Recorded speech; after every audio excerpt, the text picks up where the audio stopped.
우리 함께 읽도록 하겠습니다. 마태복음 5장 4절입니다.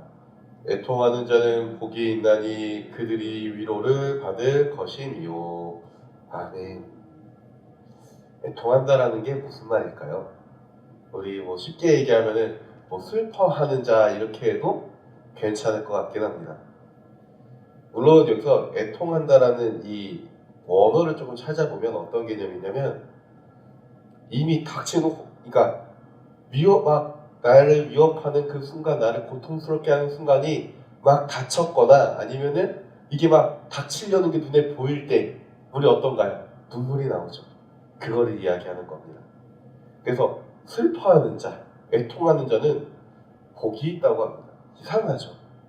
아니, 세상에 슬퍼하는 사람이 복된 사람이 세상에 어디 있습니까? 자, 눈물을 흘려야 복이 있다 하면은 어떤 사람이 그걸 인정할 수 있을까요? 눈물을 흘린다는 건, 슬퍼한다는 건 절대 복되지 않습니다. 그렇잖아요.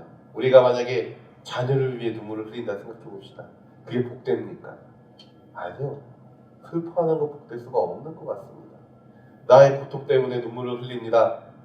그것도 역시 복되다라고 누가 옆에서 이야기를 하면서 만약에 내가 막 울고 있는데 내가 힘들어서 괴로워서 아파서 눈물을 흘리고 있는데 옆에 누가 와서 울고 있어? 참 복되구만 이렇게 얘기하면 아마 흘리던 눈물을 바로 멈추고 얘끼 이 사람아 이러면서 혼내지 않을까. 그게 사실 우리가 가지고 있는 개념 아닙니까? 어떻게 눈물을 흘릴 때 우리가 기뻐할 수 있을까요? 물론 우리가 괴로워하고 눈물 흘리고 힘들어할 때 하나님께 기대어가며 하나님께 더 간절히 기도하며 하나님과 가까워지기에 이 슬픔이 때로는 복이 되기도 합니다. 때로는 이 슬픔 자체가 복인 경우도 있습니다. 무엇이냐면 바로 영적인 슬픔에 잠겼을 때 우리가 굉장히 큰 하나님의 복을 받을 수 있습니다. 영적인 슬픔이 뭘까요? 예를 들면 이런 겁니다. 내가 믿지 않는 사람이라 하면 어느 순간 내 자신이 죽음의 골짜기에 빠져들어가는 걸 깨달았을 때 슬퍼하지 않습니까? 내 자신이 구제할 수 없는 죄인이라는 걸 깨달았을 때 그때 우리의 첫 번째 반응은 너무나 큰 공포와 슬픔 가운데 있을 수밖에 없습니다. 맞죠? 그래서 너무 슬퍼서 어떻게 합니까? 애통합니다. 그리고 나서 그 다음에 일어나는 일이 뭐예요? 주님을 찾아 영접하기 시작합니다. 이게 우리가 예수님을 가장 처음 믿을 때 일어나는 일이잖아요. 그러니 복이 있습니까? 없습니까? 복이 있습니다. 그러면 이렇게 생각할 수 있습니다. 아니 그러면 물론 우리 처음에만 복을 누리고 그 다음에 복을 못 누립니까? 이렇게 생각할 수 있습니다. 아니요. 그 다음에 우리는 여전히 애통합니다. 어떻게 애통하냐면 우리가 애통하는 방법이 있는데요. 바로 하나님을 바라볼 때 우리는 애통할 수 있습니다. 왜 그러냐면 하나님을 바라볼 때 어떻습니까? 하나님은 거룩하고 거룩하신 분입니다. 그리고 하나님은 우리 보고 뭐라고 명령하셨냐면 내가 거룩하니 너희도 거룩하라라고 명령을 하셨습니다. 거룩하면 좋을 것 같다도 아니고 거룩했으면 좋겠다도 아니고 한번 거룩해보지 않을래라고 물어보신 것도 아닙니다. 그냥 거룩하라고 얘기합니다. 이유가 뭐냐면 내가 거룩하니 나의 자녀들인 너희도 거룩해야 된다라는 겁니다.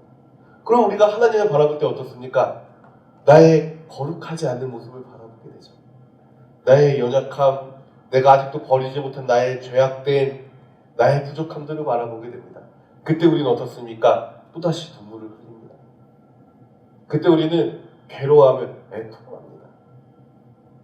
그러면서 어떻게 합니까? 주님 내가 아직도 이 약한 걸 못 버렸습니다. 내가 아직도 저 사람에게 승리를 내는 거 못 버렸습니다. 내가 아직도 저 사람 미워하는 거 못 버렸습니다. 그러면서 우리가 더 주님께 매달리고 우리의 삶이 어떻게 됩니까? 변화되기 시작합니다. 애통하지 않으면 변화될 수 없습니다. 하나님을 바라보고 그 거룩함에 미치지 못하는 나 자신을 발견하지 못하면 우리는 절대 거룩해질 수 없습니다. 그러니 애통하면 어떻게 해야 됩니까? 복이 옵니다. 그러면서 그 다음 구절 보니까 위로를 받는다지 않습니까? 죄를 발견했을 때 애통하여 눈물 흘리면 어떻게 됩니까? 예수님을 만날 위로를 받습니다. 우리가 하나님의 거룩하심을 바라봤을 때, 하나님의 그 거룩하심을 바라봤을 때, 그 나의 죄인됨을 깨달으면 어떻게 됩니까? 또다시 애통하고 눈물을 흘리죠. 그러면서 어떻게 됩니까? 하나님께 간절히 기도하며 우리가 나의 잘못된 것, 나의 죄악됨을 고치려 노력하다 보니 내 삶이 점점 거룩해지는 위로함을 받게 됩니다. 이게 항상 모든 게 균형감 있게 이루어지는 겁니다. 그런데 시작이 뭐냐면 애통하지 않으면 우리는 그럴 수 없는 겁니다. 애통하지 않으면 우리가 나의 죄를 바라보고 나의 약함을 바라보지 아니하면, 그래서 나의 눈에 눈물이 흐르지 않으면 우리의 모습은 10년 전이건 20년 전이건 30년 전이건 똑같은 모습으로 그냥 살아가는 겁니다. 그래서 우리는 그 삶이 어떻게 볼 땐 울지 않으니 좋아 보일 수 있습니다. 어떻게 볼 땐 그냥 기쁘게 살아가는 나쁘지 않은 삶인 것 같고 그래도 잘 나가는 것 같습니다. 하지만 그 삶은 복은 누리지 못하는 삶입니다. 내가 눈물 흘리며 하나님과 점점 가까워지는 복을 누리지 못하고 내가 하나님과 함께 점점 성장해 나가는 기쁨을 누리지 못하는 삶입니다. 그러니 우리가 복을 누리려면 어떻게 해야 됩니까? 하나님을 바라봐야 됩니다. 그리고 나의 모습을 바라봐야 됩니다. 때로는 그것 때문에 눈물 흘려도 괜찮습니다. 때로는 나의 아픔 때문에 눈물을 흘려도 그것도 괜찮습니다. 그걸 통해서 어떻게 하십니까? 하나님은 우리를 기도하게 하시고 우리가 하나님과 가까워지게 만들어 주십니다. 그게 우리의 위로 아니겠습니까? 세상에 어떤 사람이 와가지고 아이고 왜 우십니까 하면서 억만금을 갖다 준다고 그게 마음속에 진짜 위로가 됩니까? 근데 어떤 아주 유명한 심리학자가 와서 우리의 슬픔을 잘 들어준다고 그게 진짜 위로가 되겠습니까? 하나님만이 내 진짜 속마음을 아시고 하나님만이 내 진짜 아픔을 아시고 하나님만이 내 눈물의 진짜 의미를 알고 계시지 않습니까? 그러므로 우리는 애통하여 눈물 흘립니다. 그럼 하나님이 어떻게 하신다고요? 우리를 위로해 주십니다. 이게 우리가 오늘을 살아가는 힘입니다. 그런데 어느 날 우리는 하나님께 위로받는 것보다 자꾸 다른 것에 위로받기를 더 원합니다. 우리가 애통하여 눈물 흘리기보다 울면은 안 좋아, 웃어야 복이 오지 이러면서 계속 웃기만 하려고 합니다. 그래서 나 자신은 절대 바라보지 않고 우리 가정의 아픔도 바라보지 않고 내 주변의 아픔도 바라보지 않고 좋은 것만 자꾸 보려고 합니다. 그러니 어떻게 됩니까? 점점 우리는 하나님과 가까워지는 복을 누리지 못하게 됩니다. 이게 정말 큰 슬픔입니다. 이게 어떤 사람들은 그 행복하게 잘 지내면 좋은 거지 왜 그럽니까? 굳이 뉴스 같은 거 봐서 힘든 사람들 모습 보고 왜 굳이 울며 기도해야 됩니까? 그냥 좋은 거 보고 좋은 거 먹고 그냥 재밌는 거 보면서 하하 호호 하며 웃으면 살면 되지 않습니까? 라고 얘기하겠지만 그것도 괜찮은 방법이죠. 하지만 그 안에 하나님이 위로해 주시는 복은 없습니다.